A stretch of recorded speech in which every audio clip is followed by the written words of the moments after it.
হরে কৃষ্ণ, রাধে রাধে। রাধা কৃপা 56 ইউটিউব চ্যানেলের পক্ষ থেকে অনন্ত কোটি সাধুগুরু বৈষ্ণবের চরণ কমলে এই অধম সুখদেব দাসের অনন্ত কোটি ধন্যবাদ প্রণতি জ্ঞাপন রেখে আজকের কিছু হরিকথা বলার প্রয়াস করব। তো আজকের হরিকথা আলোচ্য বিষয় হল ভগবান শ্রী রামচন্দ্রের জন্মতিথির মহত্ব, অর্থাৎ রামনবমী ব্রত মহত্ব। রামায় রামচন্দ্রায় রামভদ্রায় বেধসে রঘুনাথায় নাথায় সীতায় পতায় নমঃ।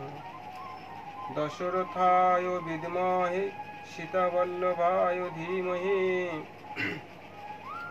তন্নো রাম প্রচোদয়াৎ।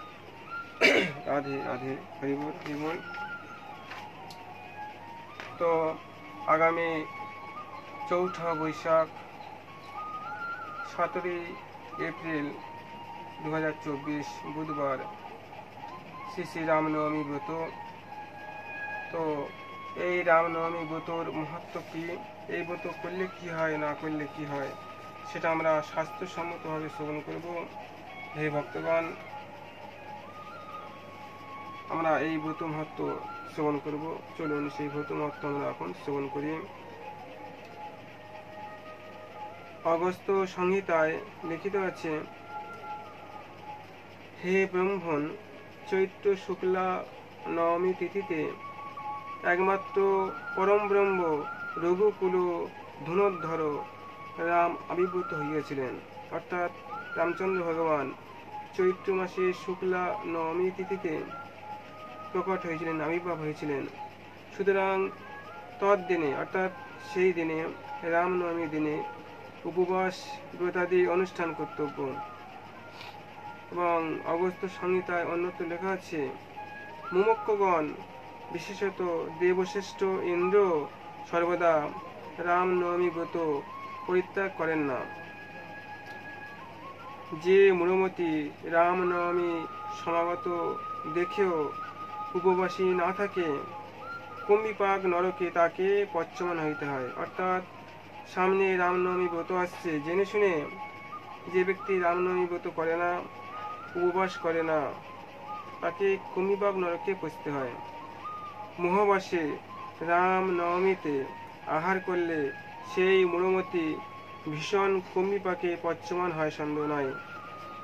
আমরা অন্যান্য ব্রত করি, উপোস করি, ঠিক সেইভাবে রামনবমী ব্রতর দিনেও যদি আমাদের উপোস করা হয় তো আমাদের অশেষ মঙ্গল। যদি আমরা রামনবমী ব্রত সমাগত দেখেও উপোস যদি না করি, যদি সেই দিনে আহার গ্রহণ করি, তাহলে কি হয়, আমাদের কুম্ভিপাক নরকে আমাদের পচ্যমান পচতে হয়। কুম্ভিপাক নরকে আমাদের অশেষ বিশেষ যন্ত্রণা ভোগ করতে হয়। তো এই রামনবমী ব্রত তাই সবারই পালন করা কর্তব্য। করলে আমাদের মঙ্গল, না করলে আমাদের অমঙ্গল, অর্থাৎ নরকে গিয়ে নরক যন্ত্রণা ভোগ করতে হয়। তো রামনবমী ব্রত না করলে কি হয় আমরা শ্রবণ করলাম। তো এই ব্রত করলে কি হয়, এই ব্রতের মহত্ব কি, এখন আমরা শ্রবণ করব। অগস্ত্য সংহিতায় অন্যত্র লেখা আছে,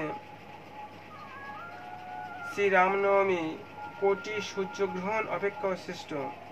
অর্থাৎ 1 কোটি সূর্যগ্রহণ কালে যদি আমরা কোনো শুভকর্ম করি, যে ফল আমরা পাই, একবার যদি আমরা নিষ্ঠা সহযোগে ভক্তি সহযোগে রামনবমী ব্রত করি, তাহলে বলছে কোটি সূর্যগ্রহণ অপেক্ষাও শ্রেষ্ঠ এই রামনবমী ব্রত। কত মহত্বপূর্ণ এই ব্রত।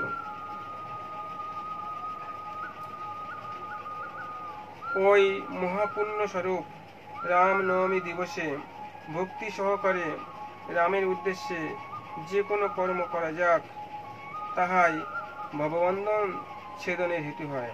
অর্থাৎ ওই শুভ দিনে, রামনবমী ব্রতের শুভ দিনে যে কোনো আমরা শুভকর্ম করি না কেন, দান ধ্যান ব্রত, সাধুসঙ্গ হরিকথা শ্রবণ, যত শুভকর্ম আছে যাই করি না কেন, সেটা অক্ষয় ফল প্রদান করে এবং আমাদের কি হয়, ভববন্ধন ছেদনের হেতু হয়। আমরা যে ভবের বন্ধনের মধ্যে আটকে আছি, আমরা যে আদি পিতা ভগবান শ্রীকৃষ্ণের পুত্র সেই ভগবান শ্রীকৃষ্ণের ধাম গোলক বৃন্দাবন হচ্ছে আমাদের আদি বাড়ি। আমরা সেখান থেকে কর্মের বন্ধনে আবদ্ধ হয়ে, সেখান থেকে বিচ্যুত হয়ে এই মায়ার ঘোর অন্ধকারে ঘুরপাক খাচ্ছি, ভববন্ধনের মধ্যে আমরা আটকে আছি। তো এই রামনবমী ব্রত করলে কি হয়, আমাদের ভববন্ধন নাশ হয়ে যায়। ভববন্ধন যখন নাশ হয়ে যাবে, তখন আমরা এই মায়ার প্রপঞ্চ থেকে মুক্ত হয়ে আমরা আমাদের আদি পিতা ভগবান শ্রীকৃষ্ণের কাছে পৌঁছে যাব, আমাদের আদি বাসস্থান গোলক বৃন্দাবনে পৌঁছে যাব। হরে কৃষ্ণ, রাধে রাধে। তো এমনই হচ্ছে এই রামনবমী ব্রতের মাহাত্ম্য। অত ইন্দ্রিয় হইয়া রামনবমী ব্রতেতে উপবাসী থাকিলে সেই ব্যক্তিকে আর জননী জঠরে প্রবিষ্ট হইতে হয় না। অর্থাৎ ভক্তি সহকারে যদি কোনো ভক্ত এই রামনবমী ব্রত পালন করেন, তাকে আর এই পৃথিবীতে এসে মাতৃ জঠরে জন্মগ্রহণ করতে হয় না। এই যে বারবার আসা যাওয়া, বারবার জন্ম মৃত্যু, এই জন্ম মৃত্যুর চক্রে যে আমরা ঘুরপাক খাচ্ছি, এটাই হচ্ছে ভবব্যাধি, ভবরোগ। তো রামনবমী ব্রত করলে কি হয়, এই ভবব্যাধির হাত থেকে মুক্তি আমরা চিরতরের মতন ভগবানের সান্নিধ্য লাভ করতে পারি। আর কখনই আমাদের এই পৃথিবী লোকে এসে ভব যন্ত্রণা ভোগ করতে হয় না, ভবব্যাধিতে আক্রান্ত হতে হয় না, এবং মাতৃগর্ভের সেই যন্ত্রণা ভোগ করতে হয় না। এমনই রামনবমী ব্রতের মাহাত্ম্য। তাই হে ভক্তগণ, আপনারা নিষ্ঠা সহযোগে এই রামনবমী ব্রত পালন করবেন, এটা আপনাদের অশেষ মঙ্গল সাধিত হবে। তো কি বলা হচ্ছে, জননী জঠরে প্রবিষ্ট হতে হয় না, এবং তিনি নিঃসন্দেহে রঘুনাথের প্রিয় পাত্র হন। এই ব্রত করলে রামচন্দ্রের প্রিয় পাত্র হওয়া যায়। কৃষ্ণ, রামচন্দ্র সবই কিন্তু বিষ্ণু তত্ত্ব, সবই কিন্তু একই। যে রামনবমী ব্রত করলে ভগবানের কাছে যেতে পারবেন এটা নয়। আমরা যে বিষ্ণু ব্রত, যে কোনো ব্রত করলেই আমরা সেই গোলক বৃন্দাবনে যাওয়ার পথ আমরা খুঁজে পাব। সুতরাং সর্বদা এই রামনবমী ব্রত অনুষ্ঠান পূর্বক নিখিল পাতক হইতে বিমুক্ত হইয়া সনাতন ব্রহ্ম রঘুবরকে লাভ করা সকল ব্যক্তির পক্ষেই উচিত। এই ব্রত যদি আমরা পালন করি, তাহলে কি হবে, আমাদের নিখিল পাপ থেকে আমরা মুক্ত হয়ে রঘুনাথের সান্নিধ্য লাভ করতে পারবো, ভগবানের সান্নিধ্য লাভ করতে পারবো। ভক্তি সহকারে একমাত্র রামনবমী ব্রতে উপবাসী থাকলেই কৃতকৃত্য হইয়া নিখিল পাতক হইতে পরিত্রাণ পাইতে পারা যায়। অর্থাৎ ভক্তি সহকারে যদি আমরা এই রামনবমী ব্রত করি, তাহলে আমাদের জন্মার্জিত সকল পাপ বিধ্বংস হয়ে যায়, সকল পাপ থেকে আমরা পরিত্রাণ পাই, এবং অন্তিমে ভগবানের সান্নিধ্য লাভ করে আমাদের মানব জীবনকে ধন্য করার একটা সুযোগ লাভ করতে পারি। এমনই হচ্ছে এই রামনবমীর মহত্ব। রাধে রাধে। তো এই রামনবমী ব্রতের দিনে সাধুসঙ্গ করা উচিত, এবং রামচন্দ্রের বিভিন্ন স্তোত্র, রামচন্দ্রের অষ্টোত্তর শতনাম এগুলো শ্রবণ করা কর্তব্য। তো রামনবমীর দিনে আমরা এই ব্রত কিভাবে পালন করব, রামনবমীর দিনে অর্থাৎ ৪ঠা বৈশাখ বুধবার, ওই দিনে আমরা কি করব, ওই দিনে ভোরবেলায় উঠে 17 এপ্রিল ৪ঠা বৈশাখ বুধবার ভোরবেলা উঠে আমরা স্নান করে নিত্য কর্মাদি সমাপন করে ব্রত ধারণ করার সংকল্প করব, এবং ওই দিনে উপবাসী থাকবো আমরা। এবং বেলা 12টার সময় শ্রীকৃষ্ণ ভগবান রাত 12টার পর জন্মগ্রহণ করেছিলেন, আর রামচন্দ্র ভগবান বেলা 12টার সময় উনি জন্মগ্রহণ করেছিলেন। তাই সকাল থেকে 12টা পর্যন্ত আমরা উপোস থেকে 12টার সময় রামচন্দ্র ভগবানের অভিষেক দর্শন করতে হবে, এবং রামচন্দ্র ভগবানের চরণে ফুল তুলসী দিয়ে পুষ্পাঞ্জলি নিবেদন করে আমরা একাদশীর মতন ভগবানের প্রসাদ সেবা করব। এবং পরের দিন আমরা যথাসময়ে ব্রতের এক যে পালন সময় থাকে সেই পালনটা আমরা পালন করব। তো ব্রত ভঙ্গর যে বিধান আছে সেটা পালনের মধ্যে দিয়ে ব্রত ভঙ্গ করতে হয়। তো 4 বৈশাখ 17 এপ্রিল রামনবমী ব্রত, আর 18 এপ্রিল 5 বৈশাখ পূর্বাহ্ন 9:31 মধ্যে শ্রী রামনবমী ব্রতের পালন করতে হবে। অর্থাৎ সূর্যোদয় থেকে 9:31 মধ্যে, যে কোনো সময়ে সূর্যোদয় থেকে 9:31 মধ্যে ভগবানের চরণে ফুল তুলসী দিয়ে, সাধুগুরু বৈষ্ণবকে কিছু দান দক্ষিণা দিয়ে, ভগবানের মহাপ্রসাদ দিয়ে এই রামনবমী ব্রতের পালন করতে হবে। তবে আমরা ব্রতের পরিপূর্ণ কৃপা লাভ করে রামচন্দ্রের সান্নিধ্য লাভ করার বা রামচন্দ্রের কৃপা আশীর্বাদ লাভ করার আমরা সুযোগ লাভ করতে পারব। এই রামনবমী ব্রতের ফলে সকল ভগবন্ধন আমাদের নাশ হয়, সকল দুঃখ নাশ হয়, সকল বাধা নাশ হয়ে আমাদের জীবনে মঙ্গল সাধিত হয়।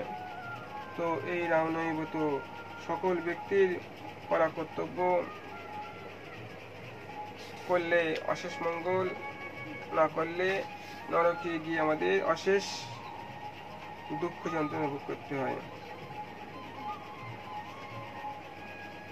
তো এই ব্রতের বিশেষ একটা বিধি আছে, রামনবমী ব্রতের বিধি। চৈত্র শুক্ল অষ্টমীতে ইন্দ্রিয় সংযম পূর্বক